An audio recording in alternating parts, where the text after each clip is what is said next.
Hello guys and welcome to episode 83 of the Beat Your Backlog podcast, a podcast discussing the things gamers like to put off, get to another day, and oh yes, will definitely beat later, their backlog. I'm your host Adam and today we are discussing the best games of 2025. Yes, it is that time, it's the end of December, it's the end of the year, and man, what an amazing year 2025 has been. I think it's been one of the best video game years ever. It just seems to have been month after month after month, filled with amazing games from the smallest of indies to the biggest of AAA titles, and it's just there's always been something to play or something you feel like you should play. Like I can't remember a year quite stacked like this where there wasn't ever really like a low period where you feel like, oh, usually around January or February there may be a lull, or over the summer you feel like, okay, there's a month or a few weeks where nothing big is coming out and I feel like I can catch up with the stuff that has come out. That wasn't the case this year. It was just banger after banger after banger, and I think it's been an amazing year. And I think as well, now that it's the end of the year, maybe if people are looking back and thinking, well, what games should I play before the year ends, or when they go into 2026 they think, well, what were the games I maybe missed from 2025? And that's why I'm making this list, because it's fun to look back at the year and really rank the games that I played and how good I think they are, because there were a lot of good games this year. And it's also been kind of interesting for me because I actually played quite a lot of games that released in 2025. Usually being a channel that's about beating my backlog, I usually play games that have been released for months and years sometimes. So I actually played a lot of really good games. They're all released in 2025, and I think that just shows how good of a year 2025 has been, because I really wanted to play a lot of these new games. So I really hope that this list or this podcast, it helps people maybe who are trying to think about what they should have played from last year pick up some games. There are a couple in there that I think as well maybe you haven't heard of, some smaller titles, some smaller indies that maybe you haven't heard of them, and because I hyped them up, you might add them to your list to play. I hope that happens. And I'd really love to know what your top games of 2025 have been. It doesn't have to be your top 20, your top 10, just whatever games you've enjoyed from 2025 and feel like you want to share, or feel like you want to suggest. If they're not on my list, do let me know in the comments below on Spotify, on YouTube, on Patreon, wherever you're watching and or listening to this podcast. And before we get in, again a reminder, this is basically my top 10 favorite games, or the top 10 best games I played this year. So it doesn't necessarily mean that all of the games on the list released this year, because as I said, I tend to play games from my backlog, hence the name of the channel and the podcast. It's all of the games that I played in 2025, so don't be surprised if there are a few in there where you're like, oh, that didn't release last year or this year. It's because it's the games that I played. And also just remember that this is my opinion. There's no right or wrong answers to what games were the best or not the best. It's just for fun. And like I said, the main thing is for me to kind of reflect on the year of how it went, and also for you, hopefully, to find some new games that you may not have heard of before and add them to your play list. And as always, before we get into the episode, I would like to remind you that this episode is supported by Patreon. So if you would like to support, you can go over to patreon.com/beatyourbacklog, and you can subscribe at the $2 or $5 tier. If you do, that will get you all of my content 24 hours early. So if you're a patron, you will get this podcast 24 hours before everyone else. It also gets you access to the Beat Your Bonus Vault, which is a vault full of podcasts that is only accessible to Patreons. The podcasts are on numerous different topics. Like there's one where I rank all of the Pokemon games. There's one that's about my top 10 indies of all time. There's one about what games I would take on a desert island with me. It's kind of evergreen content that you can listen to at any point. So if you have been listening to the podcast this year and have enjoyed it and want to show your appreciation, then do support us on Patreon. That's the best way to do that, obviously. And if you can't, you can also just follow there for free. That helps a lot too. So if you can't support monetarily, please do go follow there for free. And with that out of the way, I also want to just give a couple of shout outs actually to some of the games that I played this year that didn't quite make it onto my top 10 list, but nevertheless were great games, were memorable, were ones that which I'll think about after this year ends, and also which I think some of you guys might enjoy playing. And as we get into that list, the first one is a game called Wonder Stars, which I actually reviewed quite recently.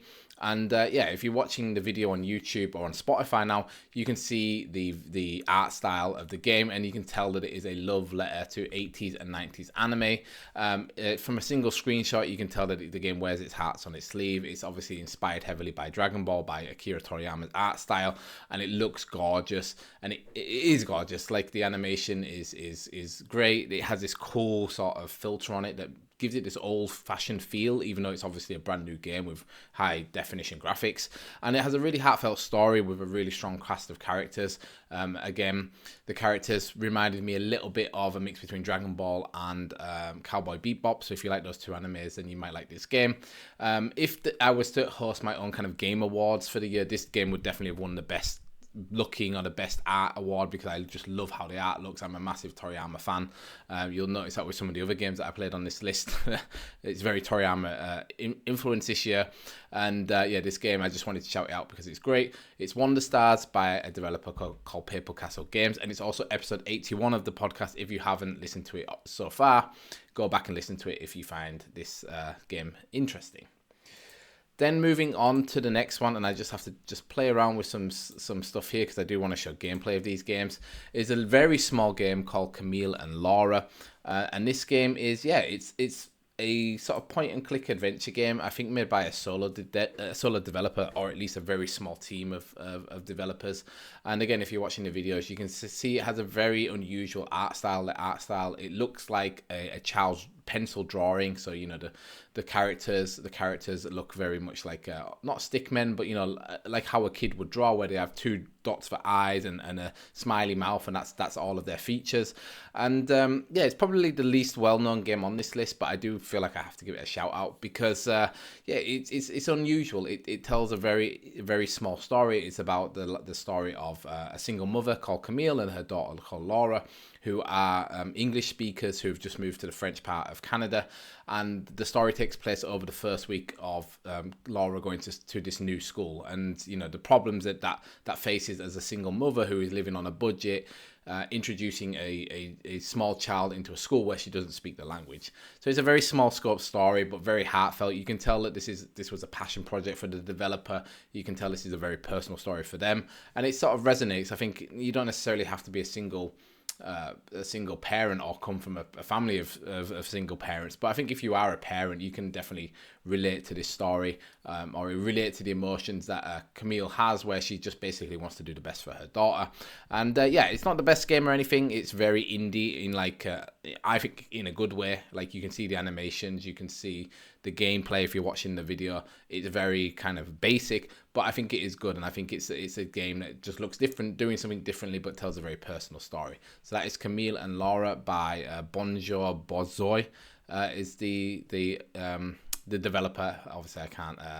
It's a French name, so I struggle a little bit with the French, but yeah, and that's on Steam, and you can play it. Sorry, I just messed up my cameras. Then we have another really small indie game, which I actually found or heard about from Kinda Funny, who is like a big podcasting sort of company, and Greg Miller. They talked about it, a game called Anne Roger. And it's Camille and Laura, by the way. If you want to listen to that episode, it's episode 73. And funnily enough, Anne Roger is episode 74, if this game sounds interesting to you. And it's a very simple game. Like it was very much, or it felt very sort of mobile focused from the gameplay mechanics. But what's interesting about it is you play as a little girl who wakes up in your house expecting to find your dad there, but there is a complete stranger sat there on your sofa, and it's all about how you working out who this stranger is and working out what is actually happening within this story. So it's a very uncomfortable game to play, but it's very like, you know, it kind of eases you through the gameplay. The gameplay is very simple. Again, if you're watching the video, you'll see it's just like dragging things across the screen, spinning things, like popping balloons, things like that. But it is a great story, and again, a very heartfelt one, a very sad one by the end of it, and very well worth your time because it's only a short game. So it's Anne Rogers. It's episode 74 of the podcast. I think it's out on Steam and mobile. I might be wrong. Don't quote me on that. But it's a great game to play again if you have an hour or so and you want to have a game that gives you the feels and makes you feel a bit uncomfortable. Then definitely check it out.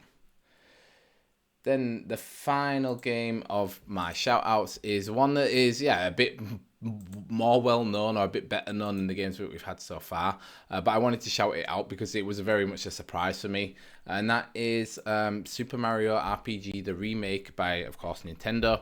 The episode is episode 54, and yeah, I was just very much surprised about this game. Like, I wasn't necessarily interested in the RPG side of Mario.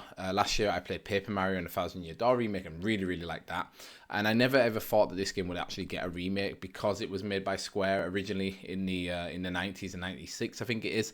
So I was like, this has to be one of those games that is just like sunk in licensing issues, and we'll never ever get to see it brought to modern consoles. But obviously I was very wrong. They brought it out on the Switch a few years ago, I think 2023 or 2022. And yeah, it was a great game. Like, I actually preferred it more than Paper Mario. I just thought like the writing was a bit better. I thought the characters were a bit more interesting. I also thought it was a lot weirder, which was good, because it's kind of cool to see like Square take the Mario world and kind of turn it around and make it their own. And yeah, and if you're watching the video again, sorry for those that aren't, but the graphics look great. Like this, I think this is probably the best looking Switch Lite or original Switch game. Like, I played it on my Switch Lite and could not believe how good it looked, especially the cutscenes. So it's one of those games where I really feel like maybe I should reboot it on the Switch 2 just to see how it looks there. I don't know if they've actually improved it in any way, but no, it's a really good game. It's a short RPG, like a short JRPG. I think it takes like 12 hours to beat. It's fun all the way. It's engaging. It's funny. And it's just a weird side of Mario that we don't necessarily see so much anymore. Maybe we'll get it now with Mario kind of branching out. But yeah, it's a great game. And also Mario's dance when you get up to the level up screen is just so cute. Like, that was my favorite part of the game. So yeah, do check out Super Mario RPG if you haven't done so already. Good then, that brings us on to the end of the shout outs. Like I said, I just wanted to shout out a couple of games just because, yeah, you know, not every game can be the best of the year, but nevertheless can be very enjoyable. And those four there, I wanted to shout them out. But on to the top 10. And in at number 10 is a game, again, maybe not many of you will have heard about. And that is a game called Creepy Redneck Dinosaur Mansion 3. And this is a gloriously bizarre sequel to a game that never existed, from indie developer Strange Scaffold in partnership with publisher Frosty Pop. And the game was released earlier in April, earlier in the year, in April on the 22nd. And it's an unusual mix of match-free puzzling, puzzle combat, survival horror, RPG, and Metroidvania elements, cleverly dubbed a Metroidvania by the devs. And yeah, so as I said, this game is weird. Like, it's a match-free game, so think of, you know, Candy Crush, where you're moving gems or kind of like, I don't even know what you would call them, like items around to get them to match up in the colors. Those ones that you have match pop, they gather up into a bar on the left-hand side of the screen, and depending on what assortment of items you've collected, you can do special attacks that then deal damage to an enemy, and once that enemy's health is down, you win the fight and can progress.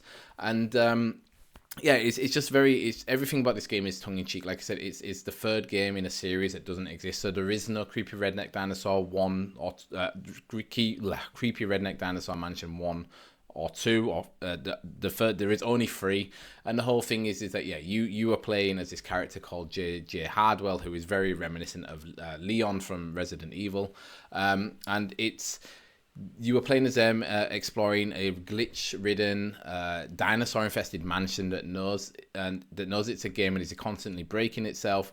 It's full of sharp satire of game development, and it rubs its shoulders with some absurd humor and narrative twists in a package that defines genre norms, not gender norms. The game has an interesting run system that sees you exploring the mansion but returning to a central cocktail bar whenever you hit a dead end or take a wrong turn. And yeah, it's just cool. Everything about this game is cool. Strange Scaffold, if you don't know, they are trying to, like, they're a bit like sort of disruptors in the industry, because they're a small indie team that is just pumping out like really good games very, very quickly. I think I heard in an interview with their lead, like the CEO of the company, that they, in the last 2 years, they've made 7 like fully fledged games. And yeah, and like, you can kind of tell, like, you know, some of these games, they look not rushed, but they look kind of like, I don't know how to say this, like, without it sounding bad, but they look low budget, which they obviously are.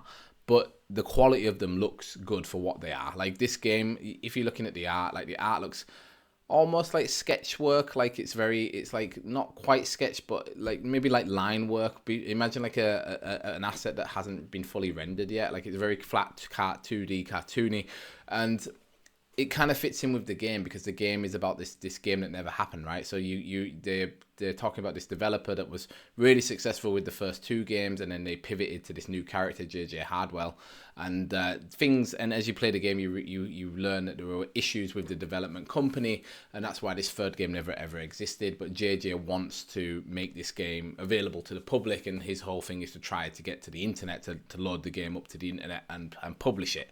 And and it's just an unusual game. Like I haven't reviewed it yet, annoyingly. Like it was one of those games where I played it. It only took me about 6 hours to finish it. And I really liked it, but then I started the next game and just got into that. I can't remember what the next game was. I think it was like that. It was that era of like Hades 2, Dispatch, Pokemon. Like it was just one big game after the other, and this one just kind of got a little bit lost. I do plan to go back and play it again and review it properly on the podcast. But yeah, it's unusual. It's a hard one to explain. I think if you are a game developer or have any knowledge of how games are made, you will love this game because it is so tongue-in-cheek. It's so like fourth wall breaking in a good way. If you're a developer, that it just will make you laugh, and and it's a fun game. Like it's match free. It's an interesting take on the match free sort of formula that you usually see in mobile games. And Strange Scaffold, I love what they're doing in the industry. I want to support them. I bought all of their games recently in a sale. So you can expect more reviews of Strange Scaffold games in the future. But yeah, that is Creepy Redneck Dinosaur Mansion 3. And before we move on to the next couple of games, I do also want to shout out some of the community picks for their top games of the year. So I asked in Discord what people's favourite game of 2025 was, and the first one that we have here is from James, who says his game of the year is, I'm just going to read the direct quote. So he says he's going to give it to Yakuza Like a Dragon. It's his game of the year. He's had it sat on his backlog for the longest time after a deep discount, and when I started playing, I genuinely couldn't believe what I had missed all these years.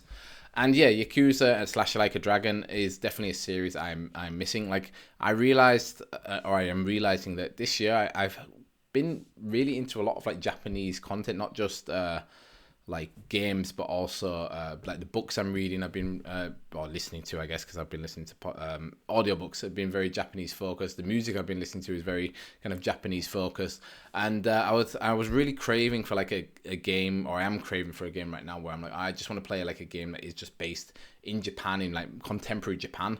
And Yakuza seems like the kind of game that obviously is based there, but it seems like it's such like a well of games and lore and things that have happened that to actually get into it seems quite daunting. But maybe I just need to take James's kind of example here and start Yakuza Like a Dragon and just play that one and just go from there, because he seems to have enjoyed it. Yeah, so thank you, James, for shouting out what your game of the year was. Then moving on, we have a game again. This one, I guess, is the first one that hasn't actually released this year. Well, it did release on Nintendo Switch, as you're seeing on the screen, but it originally released all the way back in 2014. And it's interesting because I've never actually heard, and I should say what the game is, I guess. The game is Monument Valley, which is episode 64 of the podcast, if you're interested to listen to my full review. And it's interesting because, yeah, I'd never heard of Monument Valley until I played a game last year, which was my game of the year last year, called Dungeons of Hinterberg. And the only reason I learned about Monument Valley is there because in Dungeons of Hinterberg, there are lots of dungeons, and some of the dungeons are all inspired by other games. So there's one dungeon that's very inspired by Super Mario Galaxy, there's one that's inspired by Hades, and there's one that's inspired by Monument Valley. And I thought, oh, that's like really, really interesting, an interesting idea. If you don't know what Monument Valley is, it is basically a puzzle game where you are looking at like a section of architecture from a set isometric angle. But what can happen is you can turn the architecture or spin the architecture kind of like a Rubik's Cube. And as you spin it, it will create an optical illusion that may create like bridges that weren't there before. And the aim is that you're getting a character from one side of the architecture to the other to a door to then unlock the next level. It's like very minimalistic. It's gorgeous. It has such a beautiful like pastel color palette. Has really kind of tactile puzzles that is perfect for a mobile game. That's actually how I played it on mobile, because it has the the portrait land layout, and and that's basically exactly why I played it. I got interested in it. I saw it was on the mobile store. What's it called? Google Play. I think it was like 99 cents or something like that. And I was like, okay, I want a game. I was actually trying to get myself off of Pokemon TCG Pocket because I was just addicted to that and knew how bad it was, that I was just playing it over and over all day. And I was like, okay, I need something to kind of break this up. I want a real game, a game that I can review, that I can talk about, that makes me feel like I'm not wasting my time. I played Monument Valley actually in one day, so like on one sitting to and from work, which takes probably 45 minutes each way. And and finished it and loved it, absolutely loved it. It was fantastic. It's such a great game. I then went on and played the DLC, played the second game. I didn't like the second game as much, and then I also started the third one a bit later. The third one I never finished. It kind of felt like the magic had worn off with the game because it's very much more of the same. But the first game is fantastic. So if you've never played it, do make sure you check it out. I think if you have Netflix, you can play it for free on your phone. You just have to make sure you signed into your Netflix account, and that's the same for all of the games. But it is, it's great. It's beautiful. It's artistic. It has like this story in it that is almost wordless, but it still gets across what it is trying to tell you. And it's just a very, very great puzzle game. So definitely check it out if you haven't done so already. Then in at number 8 on the list is another little indie game, and one that I've been following for a while, or had been following for a while, and that is a game called Spilled. And if you don't know what Spilled is, it is basically it's just a really cool idea for a video game. You basically play it as this little boat, like little tugboat that has this sort of Hoover section on the front of it, and you go around this very like beautiful pixelated environment, and you are there to clean up an oil spill and basically revive the environment from this toxic oil spill that has happened and is killing all of the marine life there. And as you go around and clean up oil, you have a tank on the back that fills up, and then there is a boat that can collect the oil from you. You give the boat the oil, it gives you money. You can then upgrade your ship to make the Hoover section larger so you can collect more oil, or make your tank larger so that you can hold more oil. And it's just a very simple, very satisfying, very sort of like cozy experience of you just going around in this little boat, kind of tugging along in a little boat that could, sweeping up this oil, or sucking up this oil, I should say, saving little critters and animals that are stuck in it, and and just clearing out this gorgeous pixelated world. Like the pixel art, if you aren't watching the video, it's very much like what's the game called, a short hike. So it's kind of like this sort of retro inspired pixel art, 3D pixel art. It's very cool. Like it's developed by a developer called Lente, who is in the Netherlands. She actually lives on a boat in the Netherlands, so it's very very sort of perfect that she made a game about you driving this little boat around and saving the environment. It's just one of those games that makes you feel good. Like it's bright, it's colorful. You are saving these aquatic creatures environment. There are showers of coins when you do it. It just all feels very good. It's all very like, again, like kind of cozy. There's no combat or anything in that. There's not really any challenge at all, and it's a nice short game. It took about an hour to play. But just because it's short though doesn't mean it's not good or shouldn't be on a list like this. I absolutely loved it. And another great thing about what makes you feel good about playing this game is that Lente also donates, I think it's like 10% of the profits from the game to the Whale and Dolphin Conservation Project. So you're not just feeling good about saving the pixelated critters in the game, but you also feel good because buying the game, helps real marine creatures, which is really, really nice. So it's just a very therapeutic feeling game, very purposeful. It takes about an hour to beat, and if you just want to sit back on the sofa, I played it on the Steam Deck, which felt perfect on. I really, really I really suggest that you play Spilled, and that is if I didn't say already, episode 65 of the podcast. Then we have another Game of the Year shout out from the Discord community. This one comes from Mel. And they say, or she says, I think it's a she. Sorry, Mel, if I've got your pronouns wrong, but I think it's a she, or she is a she. And she says, out of the stuff I finished last played, as of now, we'll probably have to go to 100 Line Last Defense Academy. That game took my focus for like 3 months and is one of those types of games where you go, this is actually this actually got made. I still have a bunch of other 2025 releases, but probably won't get around to them until next year. So yeah, so 100 Line Last Defense Academy. I had actually never heard of this game until Mel told me about it here. Since then, I have actually seen it. There was an article from, I think it was Game Informer, where they listed the top 10 weird guys of 2025. I think it was Game Informer. And one of the games that is on my list for the best game of the year, made one of the characters from that made it on it, and another one was from this game, and those characters look very similar, had the same kind of vibe. So yeah, this has definitely put me onto it. I think it's also another Japanese game, so it might be one that I'm like, okay, maybe I should play it, because it might give me the same vibe and feeling of this other game that I played this year and absolutely loved. And is I think the game that I played is actually what's given me this craving to play more Japanese focused games. So yeah, so thanks again, Mel, for sharing your game of the year. And yeah, I'm wondering what other 2025 releases you have that you want to play next year. Then on to number 7, and this game was again based around a Discord community. Well, what we did earlier this year, we started introducing a game of the month where we would, suggest games of the month that we might want to play as a community to discuss. And the first one what we did was a game called Slay the Princess, the Pristine Cut.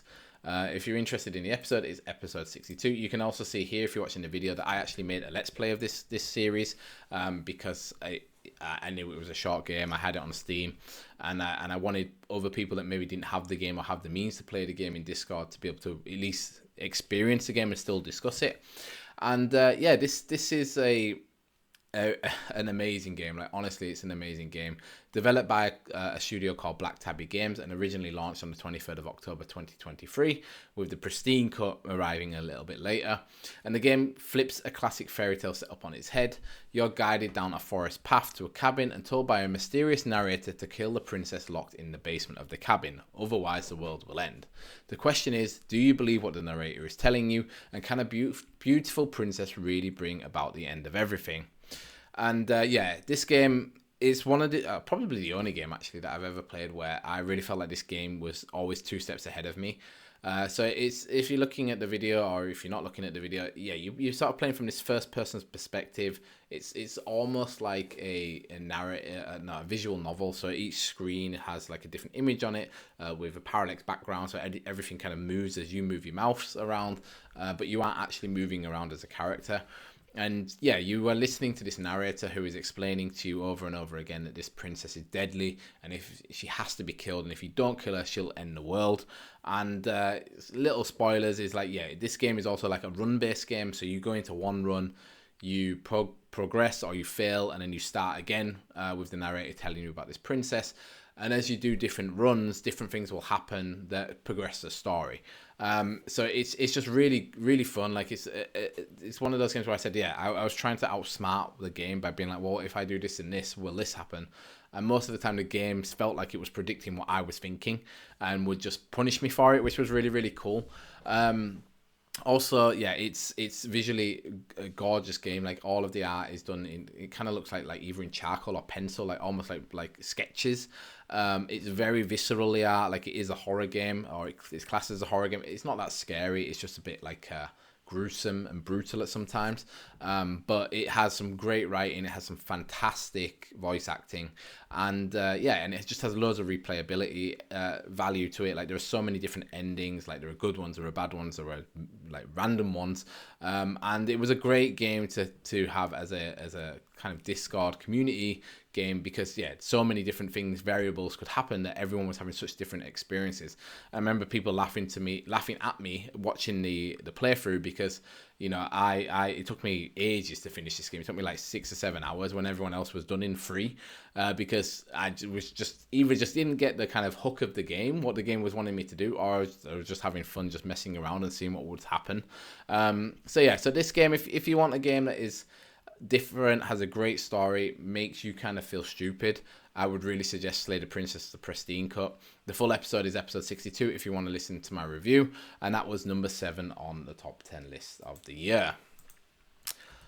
Then on to number 6, and number 6 is a biggie. It's one of those games that probably, you know, everyone feels like they should have played. I'm just going to take a sip of tea.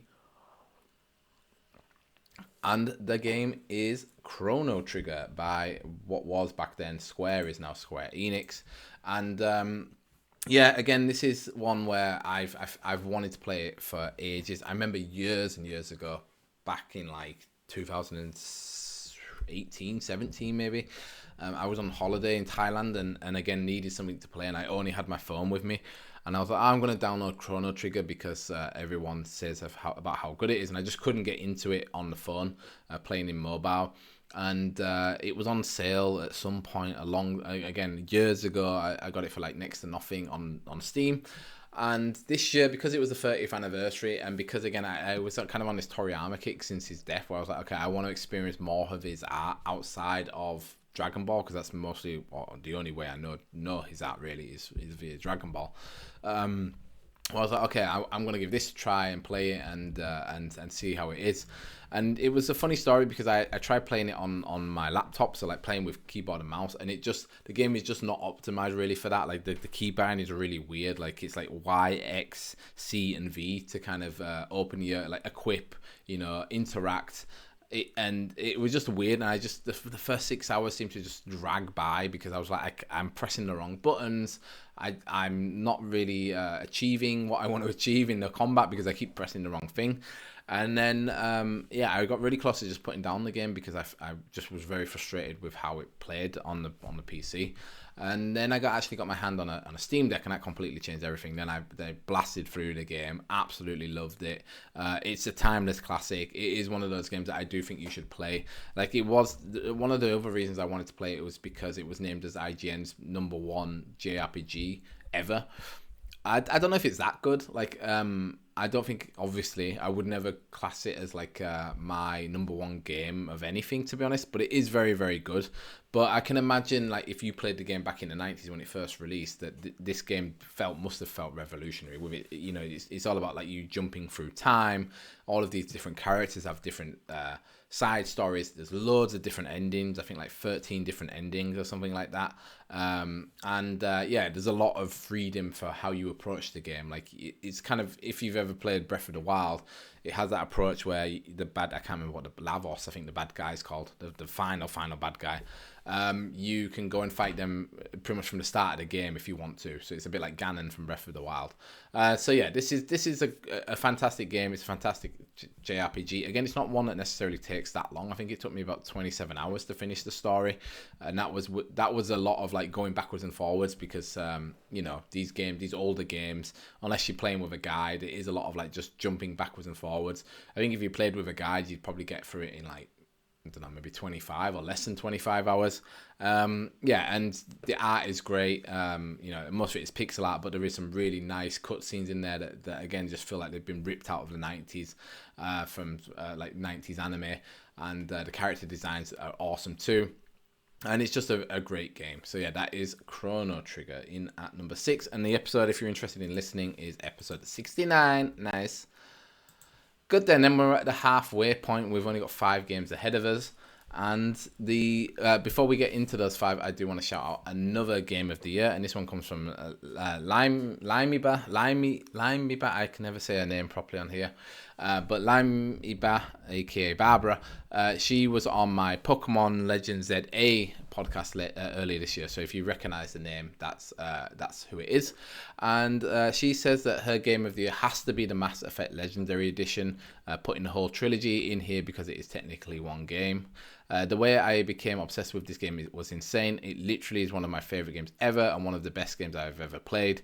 I basically spent a quarter of the year or so playing through the whole thing twice. The story is just so insanely good, and as someone who likes immersing herself into characters and stories, this was literally everything I could want. Plus, I really enjoyed playing an older game. Mechanics wise, it felt much more relaxing somehow. So Barbara, I know actually personally, like we used to work together. And it's cool seeing her experience these different franchises because, as she says in the Pokemon Legends episode, she mostly just played Pokemon until recently. So she's kind of like branching out now with the BioWare games, like with Dragon Quest Inquisition, which she played this year, and now also Mass Effect. And Mass Effect again is one of those games where I tried playing the first one years ago. I just couldn't get into it. Like I love BioWare as well, or I did when I first tried playing Mass Effect because of KOTOR. I was such a massive KOTOR fan that I was like, okay, I want to play the rubber game, and just didn't like the first game. I also think I need to go back and I should go back and play the Legendary Edition, but I just can't. Those games are just too big. I can't play all three of them, unfortunately. Even though I know how good they are from Barbara and from some other colleagues at work who are also massive Mass Effect fans. But it's cool to see that she managed to play through them, liked them, and played through them again, and just got so immersed in it. So thanks again for sharing your game of the year. Then on to the top 5, and I think this number 5 might surprise people, especially people who have been around since the Switch Indie Fix days. I'm just taking a sip of tea. And that is because in at number 5, we have Hades 2. So Hades 2 is, it came out on the 25th of September. It's been one of those games I've been anticipated for years. Like, I think since I started Beat Your Backlog, I always do the next year most hyped games. From the very start, Hades 2 has always been on that list because I didn't know when it was going to release, and I didn't want to play it in early access mode. I wanted to wait for the 1.0 release. So I was very, very excited when it got announced that it was coming to the Nintendo Switch 2 on September 25th. Picked it up day one, obviously, and just dove back in. And this game, it does everything. Like, where should I start? Hades, the first Hades is one of my favorite games ever. Like, it's up there. I think it's like Hades and Breath of the Wild are my 2 favorite games. And Hades 2, like, it does everything Hades 1 does, but it does it better. Like, they've obviously like learned from the first game, built on it, and improved it in every way, and then also added a lot to it. But like, just on the improvement side, like, I remember playing Hades 2 and thinking, oh yeah, this game looks pretty much the same as Hades 1, because I loved how, like, I still do really love how Hades 1 looked art wise. But then I went back and played Hades after playing Hades 2, and was like, oh my god, it's so different. Like, Hades 1 is a 2D game. Like, it's obviously at a 3D isometric angle, but all of the assets are just 2D assets. All in Hades 2, everything has been remade in 3D, which you can tell because this game just has so many more animations, so much more finesse and detail to its animations, and then also like the 2D graphics in it are just way more detailed and improved and at a higher quality than the original. So it is an improvement on everywhere. I think the thing that, like, I was very high on Hades 2 when I first played it. I gave it a 9 out of 10.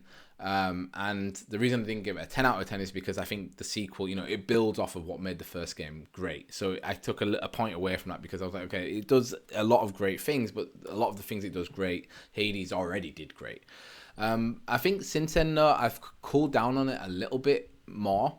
Like, I do really remember playing the game and not necessarily really enjoying playing it. Like, I really felt like I was in a rush to play this game, and felt like a lot of the runs, I just sort of like phoned them in, where I was like, okay, I just need to get past this boss. I just need this item to upgrade this thing, and I'm not experimenting anymore. I'm just changing this. I'm picking the same weapons, the same setup, and just doing the same runs over and over, because I just need to progress with the kind of meta progression of the game.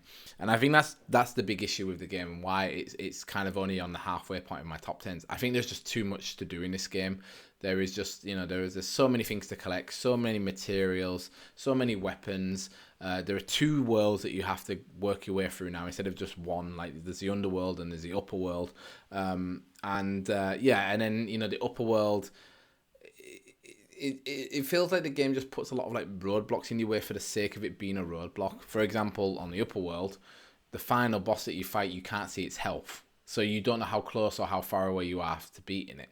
And I really remember playing it and being like, getting to a certain point. I played about 25 hours, and then Pokemon ZA came out, and I was like, okay, I think I'm done with this. Like, I enjoyed it, or at least I thought I enjoyed it, which I did. Like, it's so addictive. Like, I remember it's a weird one, because I remember feeling like the game dragged. Like, where I was like, it was like back before I think Nintendo had this store app where you can see how many hours you've played, and I was waiting for the 10-day thing to tick over, where I was like, after 10 days it shows you on your Nintendo Switch how long you've played. And I was really surprised when it was like, you've only played like 10 hours or more, because I was like, oh, I feel like I've played so much of this game. Like I feel like I've been grinding it already for so long in the first 10 days that I must have put in like 20 or 30 hours already. And I remember being like, oh god, it feels like it's taking forever to get the hour count up on this, even though I feel like I'm doing run after run and getting really far in like getting to the final boss every single time in the run. And yeah, so I think it's one of those games, with a bit of distance, a bit more reflection, and a bit more like comparing it to the other games on this list. I'm like, yeah, where does it fit? It's still a fantastic game, don't get me wrong. And it's a game where I'm like, I would love to finish it, but I just don't think I can put another 25 to 50 hours into the game, because I already feel like I've done most of it. Like, so I've seen most of it, and I'm already kind of a bit fatigued about it. So yeah, but it's still a great game. So that's why it's in at number 5. And if you want to hear my full thoughts on it, you can actually go to episode 77 of the podcast, or you can go to my YouTube channel. I actually did a full sort of edited YouTube review of the game, where I posted my thoughts, which was the first time I ever did that for. So you can go and watch that video too. So yeah, that is Hades, and maybe a little bit of a shocker to some of my more regular listeners. So then that brings us to the question then, what is in the top 4? And in at number 4, then this one, 3 and 4, I've been kind of moving backwards and forwards for the last couple of days now, because again, sort of reflecting, having some distance between finishing them. I've been like thinking like, well, okay, which one should go where? And yeah, I settled on this, and I'm happy with it. I have settled on number 4 being Pokemon Legends ZA. And this is a very controversial take, I know, but I actually did like this game. I know everyone else on the internet seemed to hate it, apart from Barbara, who was on the podcast, and some other people in the Discord. But yeah, this game, yes, it doesn't look graphically the best game, but other than that, I think this is like an improvement in pretty much every single way on the series, on the Pokemon series. And yeah, and I think it's encouraging. Like, it's encouraging to see, especially with the combat and some of the other changes that the game made. It's encouraging to see Game Freak is playing around with this very dated, Pokemon mechanic of 8 gyms, turn-based combat, and yeah, that's about it. Like for the games going forward. I like the real time combat. It feels way more dynamic, way more engaging, way more strategic. I liked the setting of Lumio City. Yes, it being in the city does kind of make the game feel very condensed, but as someone that doesn't have the most time ever to play the games, like, I can't put in crazy hours like CLA did in the Discord, where he put in, I don't know, 70 or 80 hours in the time that I put in 20, something like that. But I kind of like that it's condensed. It's in one area. It encourages you to fast travel around a lot. And I really like that. And yeah, I think it's promising. It makes me excited for Gen 10 to see what they take from this game, what they've taken from the last couple of games, from Scarlet and from Legends Arceus, and what they are going to add in Generation 10. And yeah, and I think, the other things around it, it has a good story. Like, I like the characters. I like that it's a pretty simple story about, these people in this city who really love their city and want it to be the best that it can be, all kind of come together to make it do that. Though the ending of the game is completely epic, like just out there, like crazy anime epic. The game itself feels more like the anime, like it has way more animations, it's way more engaging to play. It's not just the kind of dead-eye, dead smile, puppet faces of the previous games, but you have characters emoting, you have lips moving, you have different styles of characters. All of the character models of the Pokemon look fantastic. They all have unique animations. That an animation might only play one time in the game. You're like, oh my god, I can't believe they made that one single animation for it to play in this cutscene. Like, it does feel to me a lot more. There is a lot more quality to it. Again, yes, there is some flat textures in places all over, to be honest. All over the city. There is architecture that is, it's meant to look like a pillar is there, but then you walk up to it and it's just literally like a flat box, and the pillar is just 2D on the box, which is a bit unacceptable, I think, for games like this. But the game ran well. That has been the big thing over the last couple of years with Pokemon, is how it performs, how it runs, how it looks. And I think, yeah, if this is the price we have to pay for this game, that some of the architecture looks very flat or is flat, but the game running well and looking good, then it's kind of willing to pay. So yeah, I liked it.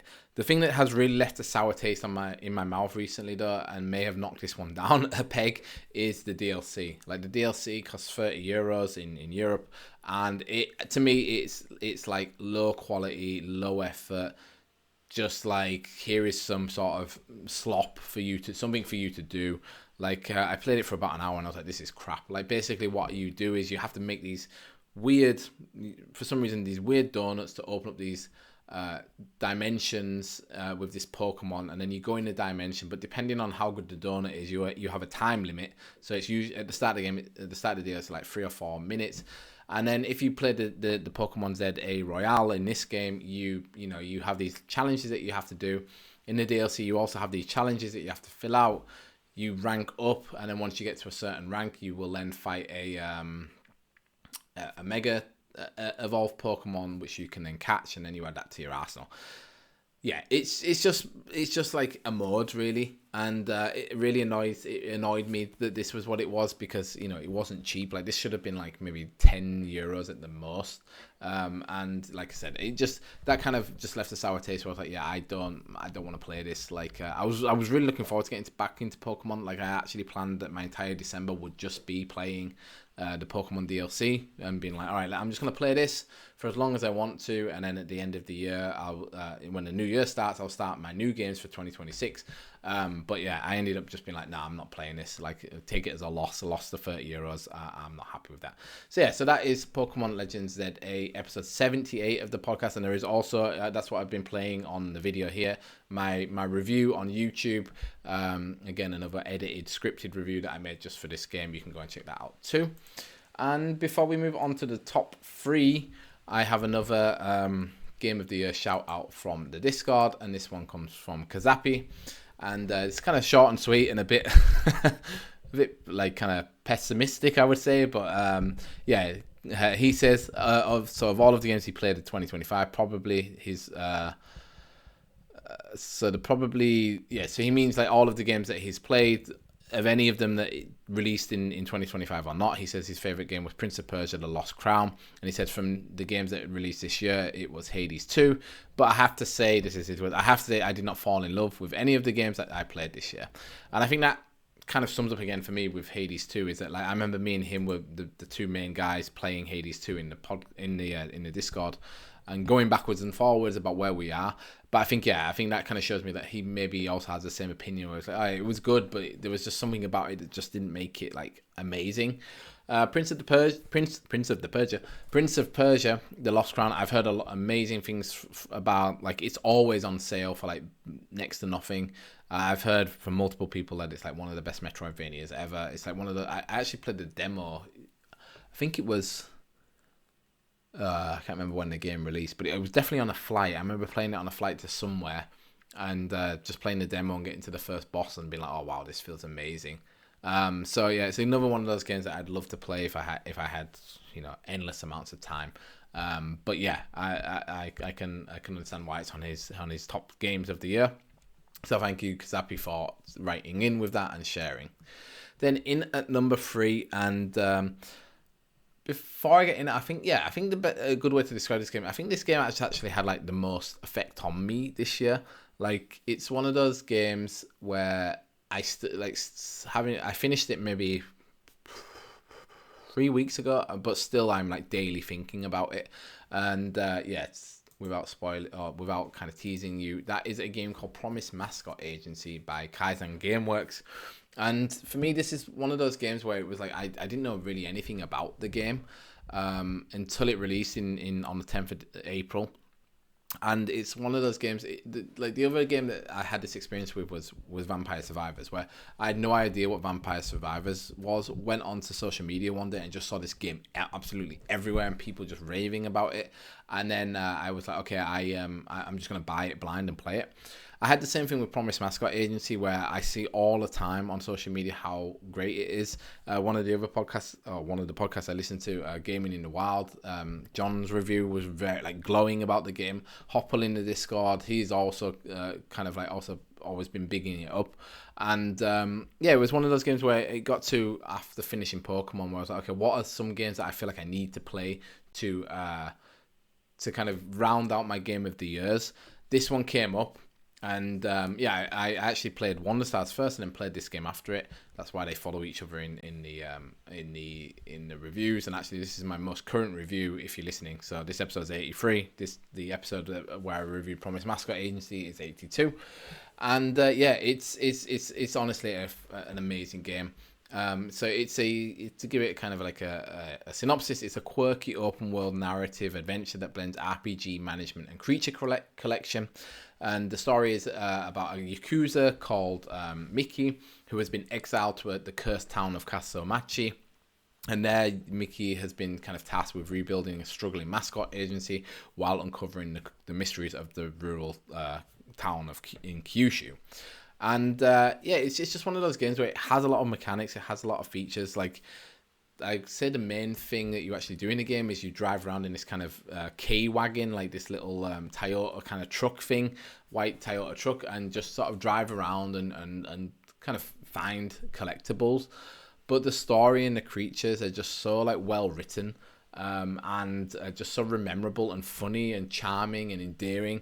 They're like, yeah, it just sat with me. Like your kind of partner in crime is a character called Pinky. And it's funny because Mickey, because his whole story is he basically loses. There's supposed to be like a drop off of this money, this 12 billion yens to form an alliance between the Yakuza. He gets jumped, loses the money, and yeah, he gets his pinky chopped off because of it. And it's kind of like this whole thing of he lost his pinky, his kind of new friend is a pinky. Like they complete each other. There's just like lots of interesting characters, and the whole kind of thing of the game is that it's all about like making people's dreams come true, and Mickey and Pinky are there to try and do that. So you have all of these interesting mascots that want to, that you need to work for you, and you have to organize sending them out on jobs or whatever. But as they do more jobs and level up, they will also tell you like their story about what their dreams are, and you have to try to help them to reach their dreams. So it's like it's just like a very feel good game. Like it's set in like in a rural Japanese town, which is just really interesting. And like I said, I've been like listening to a book called Butter recently, which is also about like it's about this. It's a long story, but it's basically about this potential serial killer who comes from a small town in Japan, who might have outgrown her town and moved to Tokyo and whatever. But yeah, and it's kind of interesting playing a game like this that is set in this small town that is sort of dying, and you hear that a lot about towns in Japan, well, in most rural places actually. But that like the town once was thriving, and then something happens to it, and then all of the young people want to move away because they don't feel like there's any future for them there.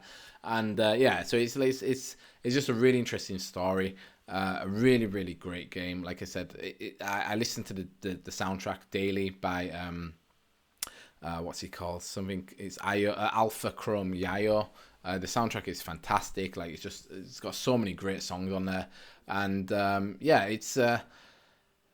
it might be comparative to some of the other games on the list, not that well known, but honestly, it's great. Like the developers, they developed a game called Paradise Killer, which is also a game that has like people that have played it like love it and say it's one of like the best games ever. And I actually went out and bought Paradise Killer straight after finishing this game, because I was like, I just want more from this developer. It's a fantastic game, and yeah, this is one like I really would say like it has some sort of downside excuse me, downsides to it, like critically, where I'm like, okay, there is a reason it's not my game of the year. But I would say, like, out of all of the games that I've listed, or I'm going to list, this is the game that you should try out the most. Like, if you're going to take away one game from this list, take away Promise Mascot Agency and play it. Even though it's not number one, it's still an amazing game, and the most memorable, the most heartfelt. And yeah, it has a couple of issues with it. but it's still a fantastic game. So that's Promised Mascot Agency by Kaizen Gameworks, episode 82 of the podcast, if you want to find out more about it. So that brings us on to the top two. And the top two, again, these ones I've been going back and forward with the last couple of weeks, where I've really been thinking like, okay, which one of these is my favourite game of the year? And number two, I think it's a very much the same sort of experience I had with Hades 2, where when I've played the game and finished it, I loved it, and to be honest, it was my number one until I basically played number one later on in the year, and I loved it, but now again, as I'm kind of thinking about it, I kind of like, okay, there is a few things in it that again, critically, I think bring it down, and that's why it's not number one. I should just get into it. Okay, number two is Donkey Kong Bonanza on the Nintendo Switch 2, episode 74 of the podcast, obviously published by Nintendo. And like I said, for the majority of its time since its release, since July, it had been my game of the year. It's from the moment it was announced, I was just excited to play it. Like, I love that Nintendo is like really taking a look at its core sort of characters and really trying to like rejuvenate them a little bit. Like, we saw it with Mario, with Mario Wonder, and also Mario Kart World. And now they're bringing back Donkey Kong. Donkey Kong, he was in the movie, the Mario movie. He got his own theme park section at Nintendo Land. And now he has his own video game again after however many years, his own 3D one. And it was just awesome to just see, like, they made him more fun. They made him, he was always like the grumpy monkey right before, but now he actually is fun. Like, he's like, looks like a likable character. Like, it almost reminds me of Kratos from God of War, where in the original God of Wars he was just this like angsty, always angry guy, and then they remade him in 2018, and he's like still an angry guy, but he's more reflective and more sort of human. That's how I feel a little bit about Donkey Kong, where before he was always just this weird looking, like he always looked just blocky to me, Donkey Kong. I don't know why. And his mouth was always weird because sometimes he would have teeth and sometimes he wouldn't. So I just always found him very off-putting. But this new character with its fur, with its smile, with the such like animated eyes, is just completely likable. The side character Pauline is fantastic too, and again, like, kind of adds a voice to Donkey Kong. And and the game, I picked it up on day one and just fell in love with it. Like, I wouldn't say I'm necessarily like a collectathon person. Like, I played Super Mario Odyssey and kind of like, played through it and was like, all right, I got the moons I needed to. I don't really feel like I want to play more. In this game, though, I was like literally like looking everywhere for all of the Bonandium gems. I think when I finished the game, I had more than like 80% of them already found. Just enjoyed like combing every single map for them, and then if I was just impatient, just turning into the Kong Bonanza and just blasting my way through the environment. I think it's one of these games now with Nintendo where, Nintendo has always had magic with their games, and back in the 90s or whatever, it might be like the characters or the sort of the platforming, but now in like the 2020s, their magic, I think, is that they basically give you like a toolbox or a toy box to play with, and they just like go and play. So they tell you like, okay, this is the physics, this is the rules of the toys, and these are the challenges, these are the goals that you need to get to. But they don't necessarily tell you like, well, you need to do this, and this to get to those goals. Like, I think that started mostly with with Breath of the Wild, especially I'm replaying Tears of the Kingdom right now, and in Tears of the Kingdom, I think it's even more so because you can create things in it, right? So there might be like a chest on the top of a post which you can't reach, but you can look around you and be like, well, there's 4 or 5 different options I could use to get to that chest. I could climb that mountain and glide in. I could chop down a load of trees and make a long pole. I could go to the river, fish a load of frogs, and make a stamina potion so I can climb up the pole, things like that. And it lets you really play and experiment. And Donkey Kong Bonanza is exactly the same as that, where it has a core and a lot of side mechanics that you can just tell had been prototyped and tested, and were just like, and the developers were like, these are fun, let's just put them into the game. But throughout all of them, there are rules where you're like, okay, these are the rules of the game. these are the goals. I'm looking for these Banandium gems, and yeah, you go out there, find them, and play. And that's exactly what it does. And I think the game is going to be really influential in that sense of, I think a lot of 3D platforms going forwards, or more like 3D games, will have a lot of this kind of design philosophy around them, where you are just given the tools and told to go out there and play. I think it's, for the Nintendo Switch 2, I think it is a strong, very, very strong single player game. The launch to me of the Nintendo Switch 2 was a little bit disappointing, and having this a month later definitely kind of made me feel like it was worth buying a Nintendo Switch 2 for. And I still would say, like, if you are thinking about getting a Nintendo Switch 2, like especially now after Christmas where there might be some sales on, definitely pick up this game. And if you already have a Nintendo Switch 2 and haven't played it yet, definitely play it, because it's a fantastic game. Why then wasn't it number one? Well, I think there is definitely a dip in the momentum of this game. Like the opening act, so like the opening third of the game and the final third of the game are great, like just fast paced. I felt like the worlds that you were exploring were just were interesting. They were fun to explore. It was just easy to explore them. Like you just felt like you were being breadcrumbed around to be led to where you need to go. But I do think that middle section of the game just slows you down, and is maybe just a bit like fillerish. Where I remember playing the game and getting to a point in the story where I was like, okay, I must be near the end now, because the story is kind of, it insinuates that you are possibly close to finishing it. And I remember asking in the Discord and being like, oh, this is where I am. How far am I off of the end? And I think it was James or Mel were like, oh yeah, you're only about 60% of the way through the game. And I was like, what, 60%? How is that possible? And because it just felt like I had done everything that we needed to. And and because of that dip, I kind of marked this down when comparing it to my number one game, because I really have this philosophy that, like, games, I would much rather have like quality over quantity, if you know what I mean. So I would much rather play a game that is 8 hours long and costs €60, but have all of those 8 hours be fantastic or be great, right? Rather than have a game that costs €6 and is 28 hours long, but 15 of those hours you feel like, okay, I didn't need to play this. This is just sort of filler or just there to pad out the time. And I do feel like some of the worlds in Donkey Kong in that middle section are like that, where I'm like, it took me about 35 hours to beat the game. If the game was 20 hours long, I think it would have been a 10 out of 10 for me and probably one of my favorite games ever. But because of that, like, I just felt like there was just bits in it that just didn't need to be in there. Like, I felt like I could have just skipped them, or like if I could have, I would have just skipped them, and that slowed it down. But yeah, nevertheless, I think it's still going to be a very influential game on the game industry.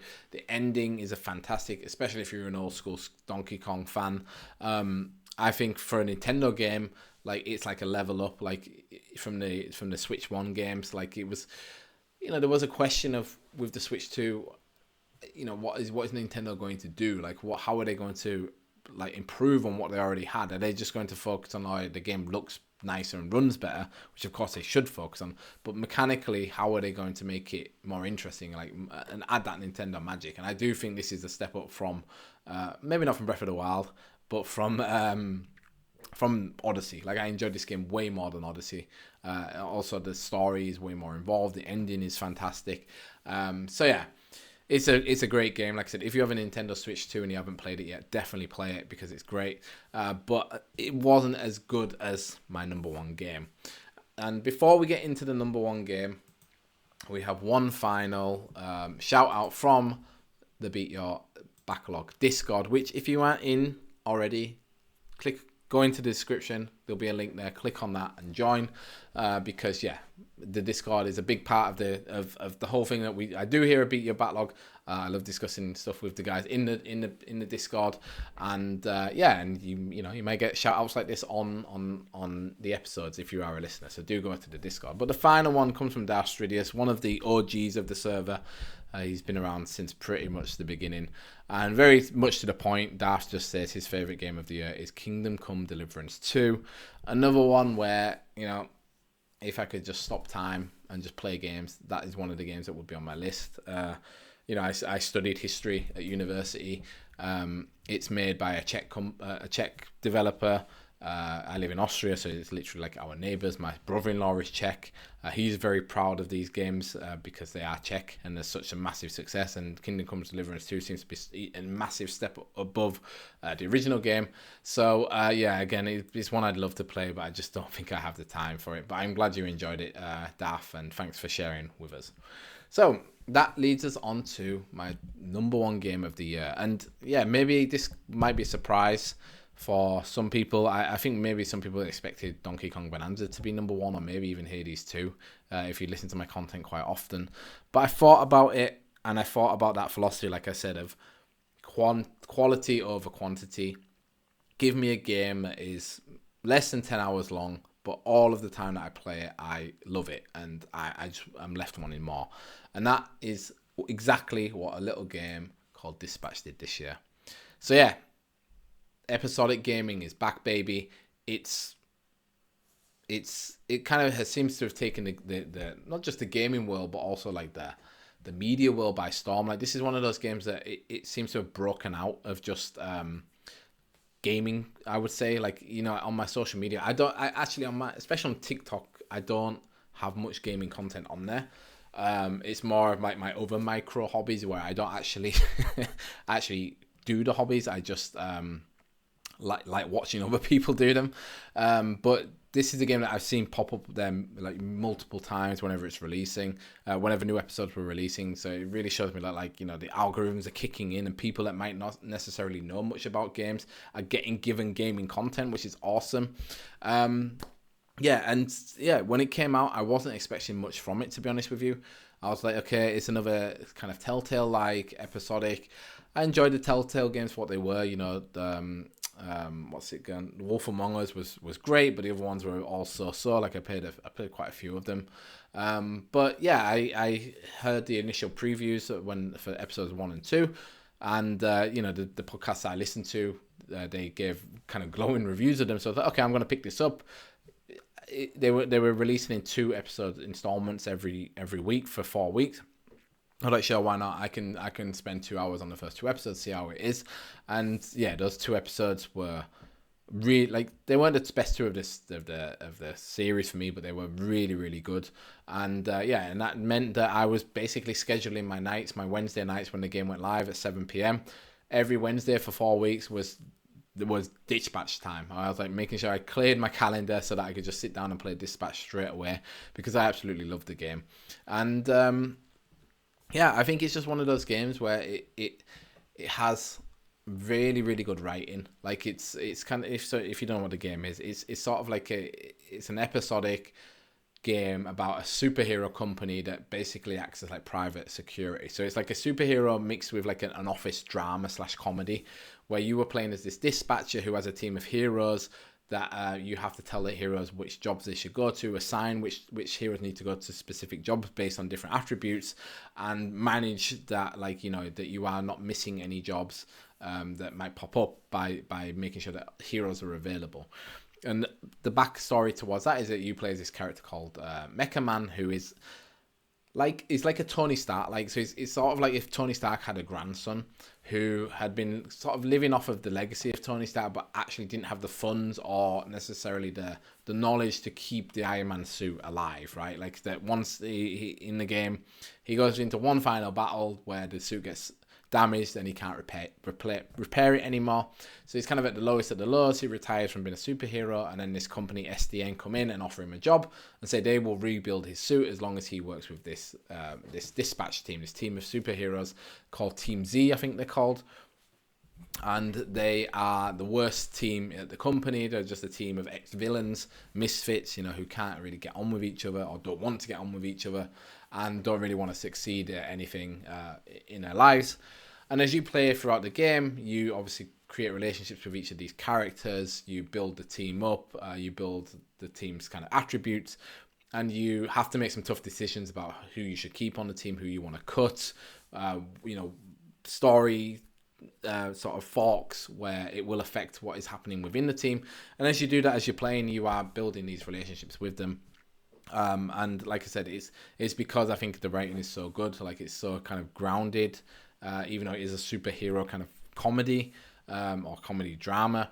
And there's just like little things where you are, as you're interacting with the characters on the screen, as you're dispatching them, like there might just be like little one-liners where it just feels like, okay, this is like an in-joke between these guys, and depending on who you send out on different missions, they will also be those characters will become closer together, which opens up more and more dialogue. And yeah, it's a Telltale-like game, so your decisions matter, in quotation marks. In this game, I do really feel like they sort of matter. Having finished it and also like kind of listening and looking into what other options there are to the story, I don't think they matter that much, but there is definitely some forks that make you think, okay, well, how different would my playthrough be if I made the opposite decision, you know? So it's a great game, and like I said, it's one where all throughout my entire playthrough, even the dispatching stuff, which I know is quite like some people don't find it that interesting, I actually really liked it. Like it was kind of fun. What you have to do is your characters, they have like a little sort of pentagram or hexagon, I guess it is, like chart which shows you their attributes. So they might have like, I can't remember what they're actually called, but it's like they have strength and health and charisma, and you know, they're the kind of D&D sort of stats, but they're called different things in the game. And you will get given jobs where they say, okay, we need someone to go and talk to these people. And you're like, okay, well then I should send someone who has the best charisma because they have the best talking skill, right? But you're actually not told specifically what skills you need to do. So it's a lot of like reading the clues and then looking at who you have available, and then sending out them and then just hoping that they achieve their job. So I really like the gameplay part of it too. I think the gameplay definitely elevated it from just being like a sort of TV show where you press a button every couple of minutes for the quick time events, to actually being a game and feeling like a game, and actually me having to, well, I was on the Steam Deck obviously, but feeling like I could be sat at my computer doing this. So yeah, I think that definitely elevated it. Also talking about it feeling like a TV show, like the animation is absolutely gorgeous. Like it looks so good. It's so smooth. Like you barely notice any kind of cuts. You know, like a lot of these games, depending on the decision you make, it will give you a different sort of scene of animation. In this game, there isn't really any seams at all between them. Like it just feels so flawless. It's kind of hard to believe that it is an actual game. Like looking at it, like I'm watching the videos as we play, I'm like, you know, how did they make it? Like, is it all just 2D animation, or did they actually render everything in 3D and then create these cinematics in that? Like, it's fascinating. Like, I'd love to see a making of this game just to see how they did it, because I think originally it was planned to be a TV show and then got turned into a game. And and like I said, it's just one of those games where it has a fantastic story, it has a fantastic cast. Like when it was first announced, like, you know, even the voice acting, it has Aaron Paul as Mecha Man, it has Laura Bailey as Invisigirl, it has and then it has like these kind of like influencer voices in the game, where I was like, okay, this must just be for marketing reasons. Like it has what's he called, Jack Skepticeye and Alana Pierce and Young Gravy. And I was like, all right, this is literally just to get their names in. But actually, all of the actors in it do a fantastic job, especially Alana Pierce. Like my story focused quite a lot on her character, and I thought she was amazing. And I think it obviously was a marketing thing too. I think that's why the game became so viral, because you had these different influencers kind of pushing it. But nonetheless, they still all did a really good job in the game. So if you have seen the game and you see those names and you kind of feel like, I don't want to play it because of them, don't think like that. Just play the game. It's fantastic, and that's why it's my game of the year. It's a 10 out of 10 for me. It's one of 5 games I've ever given a 10 out of 10 to. I hope to replay it again in 2026 if I have time. It's coming out on Switch at the end of January, so if you only have a Switch, like I know a lot of people do, or maybe mostly play on the Switch, pick it up on the Switch. It will look fantastic on there. It is a great game, and you should definitely check it out.